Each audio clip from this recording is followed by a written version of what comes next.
How's it going? I'm Ernie Ropas. I'm the research director at Betting Hero. As Corey just mentioned, so Betting Hero, we're the largest in-person activation company here in the States. So we're an in-person affiliate. We have now signed up more than 500,000 new depositing customers. To get to that number, we've spoken to tens of millions of sports bettors. I run the research division that captures those insights and shares them with the operators.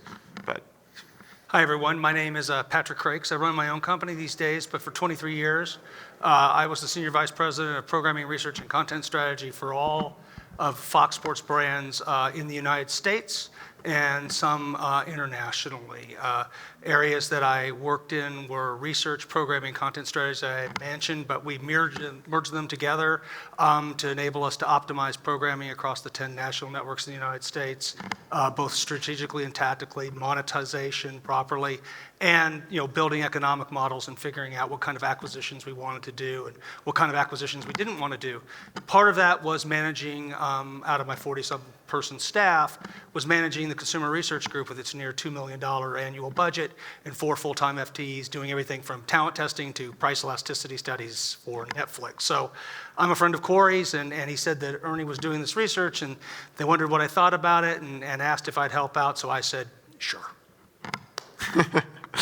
Cool. So this format's going to be a little different today. Like you mentioned, we did a study on the intersection of teams and leagues, media, and sports betting. So how does sports betting affect fandom? How does fandom affect sports betting? So we're going to go through some data from that study. We're going to stop for questions after each slide. So if there's any questions from the audience, please jump in. We want this to be interactive. So the first question we asked here, so how did you discover the first app you signed up for in your state? And you'll see, clearly the leader there is friends and family. Almost half of the respondents found their first app through referral from friends or family, followed by social media at 19%, TV ads at 8%, used in another state prior at 3%, billboards, podcasts, in-stadium, all small 1% there. So I'll pause here. Pat, anything that jumps out to you? Anything you want to comment here? So I've been here the whole day, and throughout the day, there were a couple times where the CEO of Better, whose name is escaping, but my friend Chris Bevilacqua earlier in the day, talked about what was necessary for the business to go to its next phase. It's acquired the ultras, the low-hanging fruit has happened. The people who interact daily, who don't need to be pushed to game, but want to game legally, are involved in that in the United States, and that's created a lot of value. The question is, how do you expand that halo, right, to more general market, to demos that bet and game less frequently or don't think about it? And one of the interesting things about these research is it kind of revealed some differences between the way somebody who is currently gaming and games regularly views what they're doing and the utility of their actions versus the more general market who's interested in sports but has never really gamed before, only games casually, or games in a place like Las Vegas. And what we've learned is one of them is looking to make money and have excitement, and the other one is looking to largely be social and interact with friends, and this increases by default their engagement and makes them a more active and engaged viewer. And they do it again because it increased their enjoyment. The monetary realization of gaming for them is secondary or tertiary. So what the implication here, strategic implication is for people trying to allocate capital is as we grow to general market, it's figuring out how to acquire those people for the right cost and they're matching up their LTV because it looks different than what we currently have. And there's lots of opportunities in that, I think, but there's also a few challenges. Yep. Again, if there's any questions, feel free to jump in. We're going to make this as interactive as possible. So next we asked what their primary source of information is when they go to make a sports bet. And again, you'll see, clearly friends and family there, around 35%. They're checking in their group chats. They're checking with their friends. They want to understand, is this bet, they want validation from the people they trust the most. You'll see then betting analysis websites at, I think it's 23% there, social media again at 20%, and then 17% for sports news and websites. And again, if you cut this data by more frequent bettors to less frequent bettors, you'll see the more frequent bettors, they're more likely to pay for some tipsters or social media personalities like that. But again, for the general population, friends and family is their go-to. Yeah, and from my perspective, what I see here, on the previous slide, we kind of talked about how general market, or the folks who are potentially able to engage with gaming, how they kind of differentiate from the current ultra or highly segmented part of that market, of the overall gaming market. This slide kind of tells me that not everything, one of the ways to think about this is that it's not zero sum, right? So if you take a look at all the things they're using to get information for sports betting, they're using the ones that the ultras use, right? But they've got a really key important part that my guess is the ultras don't use as much, right? And that goes back to the social aspect. So this is like an incremental idea in how you approach your holistic marketing strategy, right? How you think about this. And one of the things I liked about what Ernie did here was he used Betting Hero has this proprietary panel where they curate carefully and manage carefully a panel of several thousand folks. Think of it like a super robust qualitative research tool, right? Where you can ask a lot of questions of people who are engaged. And this survey had a significant number of female bettors in it, low frequency bettors in it, people that they had gathered who were in a casino because they were with somebody else or in a sports book somewhere nationally.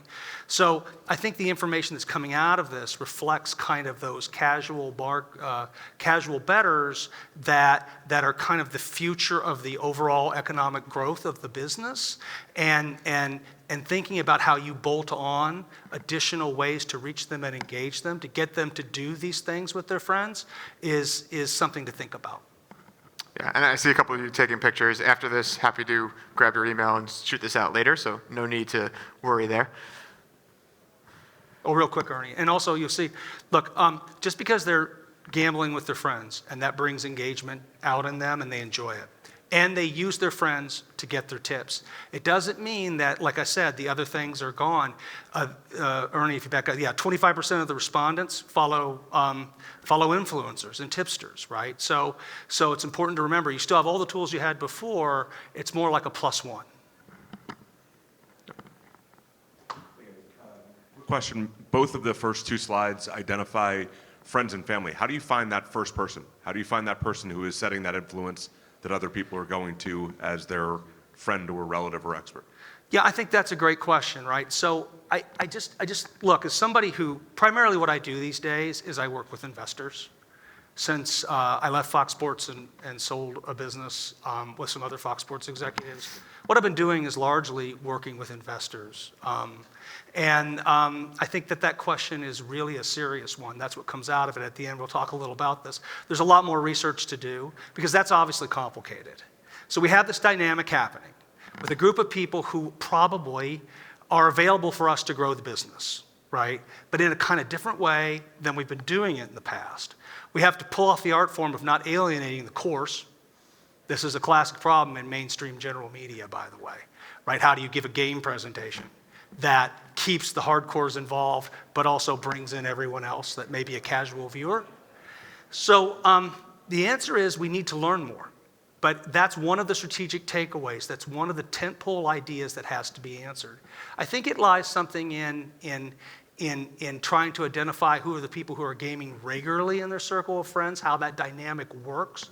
As an experienced consumer researcher, that's what I would suggest. Ernie may have a different idea. I think he probably agrees with me, but that's how I would answer it. But the thing is that we just need to do more work. But that's where I think maybe that would be the first place I would begin to structure studies, in particular quantitative ones, where we begin to get at that answer. Quick question here too. One thing that's not up here, and maybe it's just folded into the statistics, is the gut instinct, that people place bets based on their gut instinct. We find that often in the research that we do. How many customers are not placing bets because they don't have that friend or family that's giving them the validation, the encouragement, and or these other resources that may be able to get information from? Do you think that data is in this survey? Or if it's not, I have an answer for that. Yeah, I don't think we have a slide here on that, but that's a good question. But yeah, if you want to go, and then I'll build off of it. My opinion would be that, again, that is a great thing that needs to be dumped into this bucket of where we go next, right? So the purpose of this study was to kind of draw out some really big directional things to follow, right? How are we going to steer the ship? I don't know exactly where on the shore you land the ship yet. All I know is that I got to go this direction. And this survey helps us do it. that question, right, is a great question to ask. It's a corollary to the first question.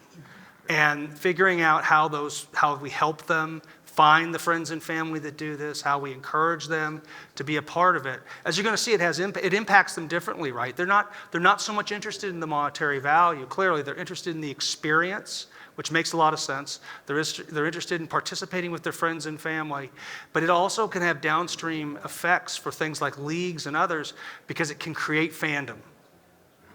And we're always looking at how to create fandom. We're very focused on the NFL and college football and the NBA and MLB, where the majority of the gaming is, right? Thinking out to sports that are popular but don't have that kind of engagement and how they can get more involved is taking this concept, right? And we don't know the exact blocking and tackling on that yet, and applying it to not only increase more gaming activity, but to lever gaming activity to create more engagement and fandom. A virtuous circle, if you will. Did I answer your question properly? Yeah, and there is some data in here that kind of hits on that, where we ask them, how promotions for sports they never bet on, how does that influence their behavior? And when you double click on that and you look at the open-ended responses, a lot of it is, gut instinct. I like the name, I like the number of this race car, where a large portion of their bets, they're trying new sports because of promotions, but really just because of their gut instinct. So I thought this one was really interesting. Have you ever attended a live sporting event specifically because of your sports betting activities? And we found, so 10% of respondents said yes, frequently. They've attended new sporting events. So an example of that, someone we spoke to, lived in Jersey City, was never a hockey fan, started betting on hockey and started attending Devils games. You see 27% occasionally, 13% rarely, and then 50% never. But Pat, would like to get your take on this. I mean, that 10%, that's still a good number. I think you got to take it with the yes occasionally. Again, this is the opportunity. Okay, so this slide kind of shows the opportunity. We know these folks, the yes frequencies are going to get the experience, right? So the gaming with their friends can help lure them into coming to the live event. And you can turn that 50% into, you'll never get to zero on that, right? But I'm not surprised at all to see people who don't wager actively, who are interested in sports but are not super, super passionate. They're the definition of general market, right? If you think about what makes things really valuable in any economy, it's when you can reach the general market, right? And the general market is defined by looking like the median age of the overall market and not as much passion as the different segments inside it. Right? So they can be interested in sports and maybe even mildly interested in gaming. They're certainly interested in having fun. And if their friends are having fun doing this and they're going to go to the game, which we know folks that do bet frequently, do attend live games, they'll tag along. They're going to have a good time. And they get engaged in that virtuous cycle. So for me, this is an opportunity slide. And conversations about how we identify the target market for this, which is, an add-on, a broader market. This shows the opportunity, but again, there's more work to do. Yeah, and we don't have as part of this study, but not in this presentation today. What we found is, sports bettors who bet on specific players and have won big wagers. You double click, hey, who's your favorite player? And they'll say LeBron James. You ask why, and it's, hey, I hit the biggest parlay of my life, and this was the last leg.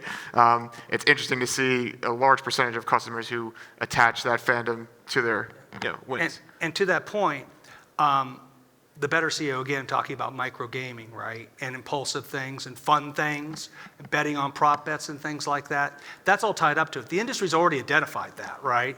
But my guess is when you do hardcore, serious research into the most attractive bets for this kind of add into general market, that's the kind of stuff they want to do. Because, hey, like Ernie said about the, look, the race car driver, the number, I like the M&M's car.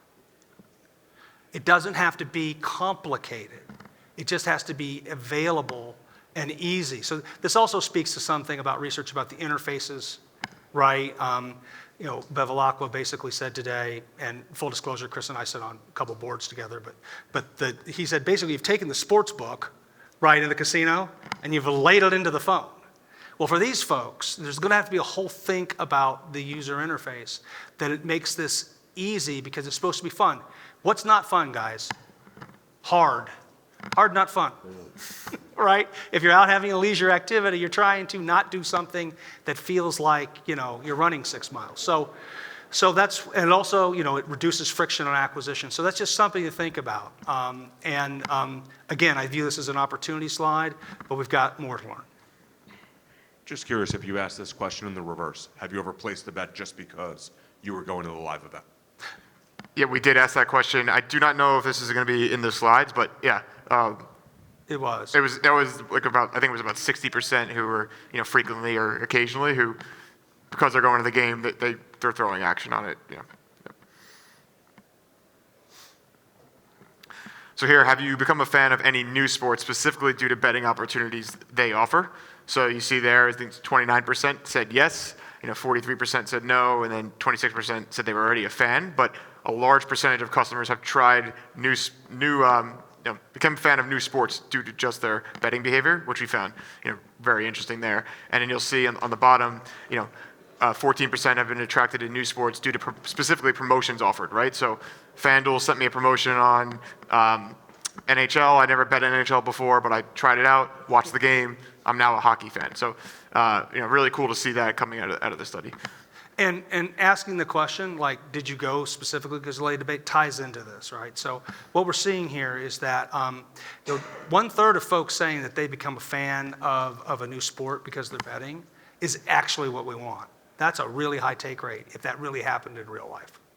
If I told you that 1/3 of general market that's interested in sports and is interested in having fun gaming, you were going to convert 1/3 of those people, not into daily gamers, but to regular gamers that probably draft and work together with the daily gamers, everybody be doing cartwheels down the hallway. I mean, that's an enormous kind of conversion rate, right? So obviously reality probably doesn't look exactly like this, but it shows, again, the directional marketplace opportunity for approaching these folks in this way. And it shows the importance that gaming can have, not just to increasing enjoyment, it has a downstream effect on fandom, which is good for the whole industry overall, but in particular the gaming aspect of it. Yeah, an example I use here, so I have a group of 10 of us, we watch the UFC fights on Saturdays, and my one friend's girlfriend, she comes to all the fights now because she watched once with us, was placing bets, won some money, she likes to come to all of them and bet on the events. So interesting to see how much of a fan she is in UFC now, where she knows the fighters' names, bets on all the events, and watches with 10 other guys. Yeah. And to that point, I've never taken anyone to a NASCAR race, so I helped manage our relationship with NASCAR when I was at Fox for 20 years, right? I've been to too many. I've watched Turn 3 in Daytona turn into Rio de Janeiro after a mudslide too many times to talk, which is actually fun in some ways. But I've never taken someone to a live NASCAR race where they weren't impacted by it. Right, when they feel the cars come by them, right, there's nothing like it. I think the same thing happens when you game on something and you go to the live event. It changes the dynamic somewhat. And I think it's important to recognize that. It's the same thing as getting someone to a UFC fight or getting someone to any fight, right? Being at the live event kind of changes the experience. And for the leagues and for folks who operate venues, this is very important. If you think about having at-site sports books, right? That is something that can help create and transact new fans who are being brought in by ambassadors, right, to view the match or the game, and there's an opportunity to convert them right there in an easy way because the walk-up window is probably easier to convert these people out of the box than mobile is. Probably. Yeah. And then here, so do you participate in live betting during the sporting event? So similar to your question previously, you see 12% always, 22% often, 40% sometimes, 15% rarely, and then 12% never. And then you'll see that call out there. 33% of respondents believe, it significantly enhances the sports betting, their viewing experience by betting on sports. And that 40% bucket, when you double click on that, it's interesting. Some people are super, they think if they bet on their favorite team, they're going to lose, so they're not going to do it. It's very both sides there, but very superstitious, I would say. Yeah. What I would say, you got always and often at 34%. Just shift 10% across. Shift the basis points from from basically from my right to my left, and you've changed their activity level significantly, right? So again, levering live events, levering friends, levering attendance is a way to attract, market, and convert more of the general market folks who are interested in sports and think gaming is fun as a group activity. Yeah, and another example I always give here, so I was at Waste Management, the golf event 2 years ago, and DraftKings on the 16th hole had a space where they were signing customers up, and at the 16th hole, FanDuel had a live betting option where as players are walking up, you could bet on is Brooks going to win the hole, is he going to par, is he going to birdie, and the fans were betting it, and then behind them, they're like, what are you using? What app is that? And then they were downloading FanDuel. And I was over by the DraftKings tent, and customers were walking over, and they're like, no, we already signed up with you. And they're like, what do you mean you signed up with us? And it was actually, they were using FanDuel because they can live bet that 16th hole while they were sitting there watching. So it's cool to see markets like that and the impact and enjoyment it had on the fans who were sitting there watching live. Right, and if you think about the rarelies and the nevers, and even the sometimes, that 55% number, I mean, let's significantly versus moderate. I mean, it enhances enjoyment, and I think that's pretty telling about the overall message of this with the general market. So I know we have about 5 minutes here. So if there's any questions, I got a couple of questions here for Pat as well. But open up to the floor. Any questions? Any slides you want us to jump back to? Yeah, I got another one. So if we can, hypothesize that a fan that has more enjoyment of watching sports is going to be more likely to become an avid fan or a more engaged fan.